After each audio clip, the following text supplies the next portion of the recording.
Coming up tonight on YCN News. Beginning Saturday, New Hampshire residents can review plans offered by 5 different insurance companies for 2015.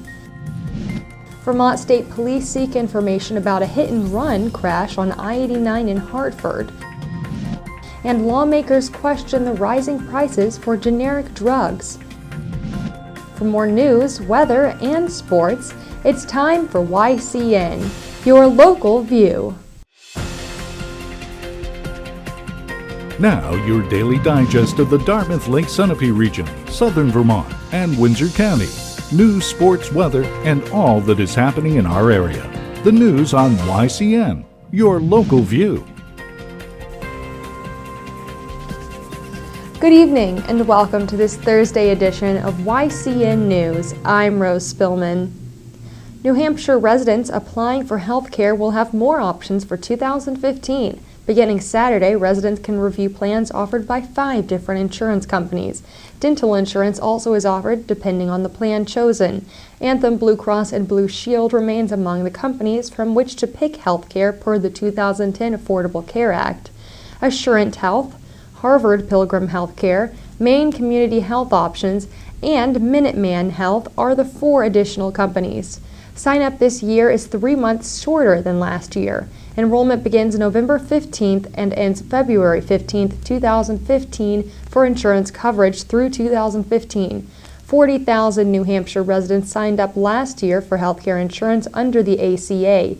That's not including more people who qualified for insurance when lawmakers extended Medicaid options. To learn more about consumer plans, go to the state's insurance website. Go online to nh.gov/insurance. Click on the link for consumers, which is visible on the department's home page. Claremont City leaders learned yesterday night that work done at the Arrowhead Resort tubing lanes was done without a state permit. Anytime any area that may be near or in wetlands is disturbed, permits must be obtained. Arrowhead Ski Resort is run by volunteers, including former City Councilor Tom Burnham. Burnham defended the work done to improve the tubing lanes and said no wetlands were disturbed. Yet a wetland area had recently been found before the groundwork was done. An engineering consultant raised the issue to Parks and Rec Director Mark Brislin that Arrowhead workers did not know if the groundwork should continue without environmental permits. Mayor James Nielsen said the need for permits was ignored, and Arrowhead workers went ahead and worked on the tubing lanes. Now the city has to apply for the permits after the fact. City Solicitor Jane Taylor told councilors the city could be fined. As New Hampshire government agency leaders begin work on the next budget, their counterparts in Vermont may have a tougher time doing so. Expected income or revenues to the state may not reach expectations, Vermont Public Radio reports. If so, the state could be in for another round of budget cutting.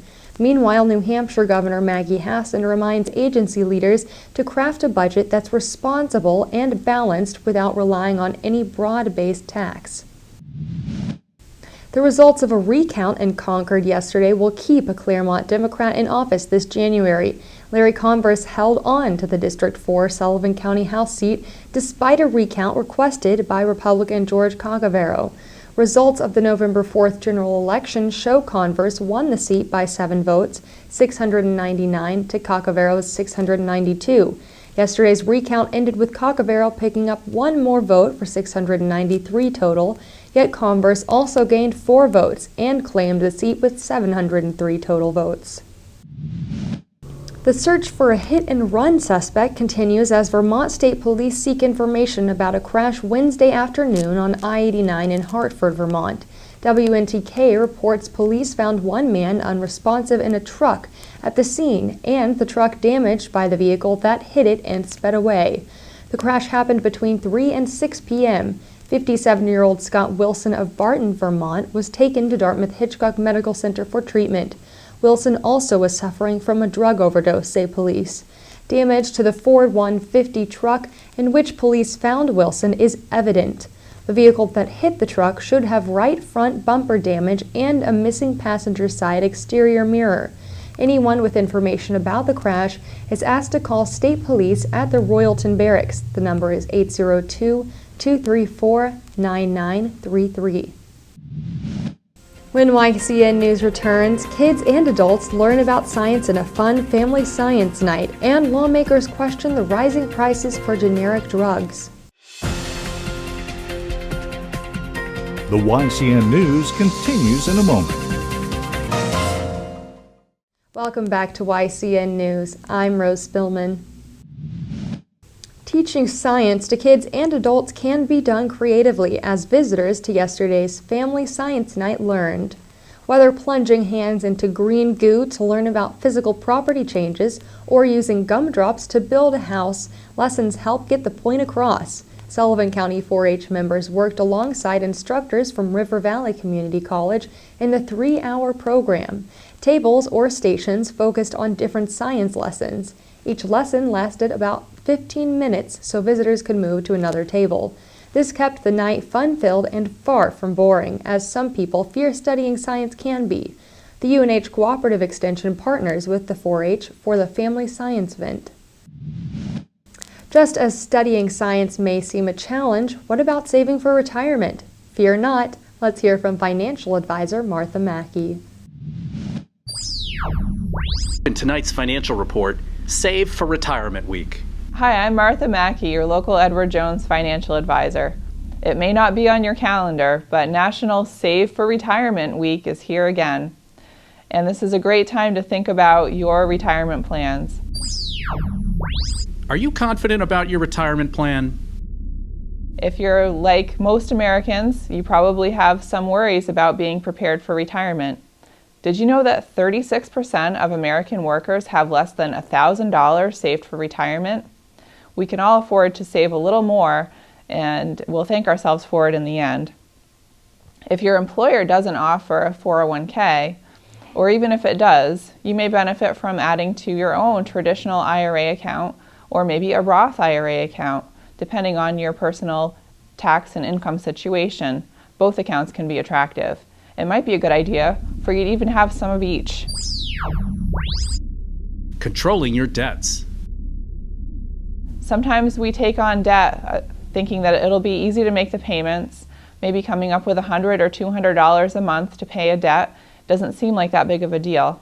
But keep in mind that that's $100 or $200 a month that you now cannot save for retirement. So before taking on new debt, make sure that you're considering your long-term retirement goals as well. Balance your priorities. We all have other things that come up when we think about saving for retirement. For example, a lot of parents are concerned about putting money away for their children's education. But just remember, there are other ways to pay for education. There's no other way to pay for retirement other than putting money away for yourself.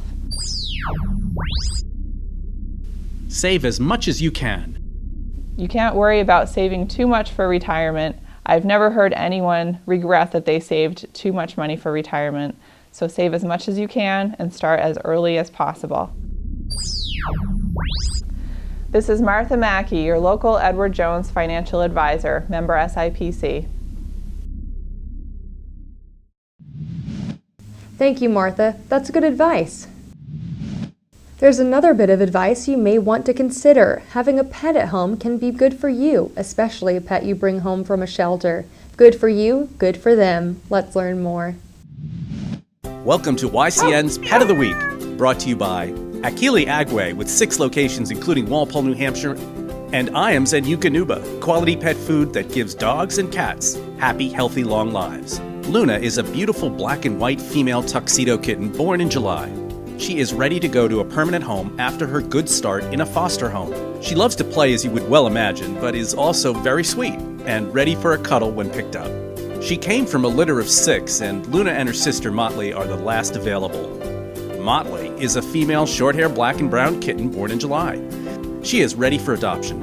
She and Luna were fostered before coming to the shelter, which has made them very friendly.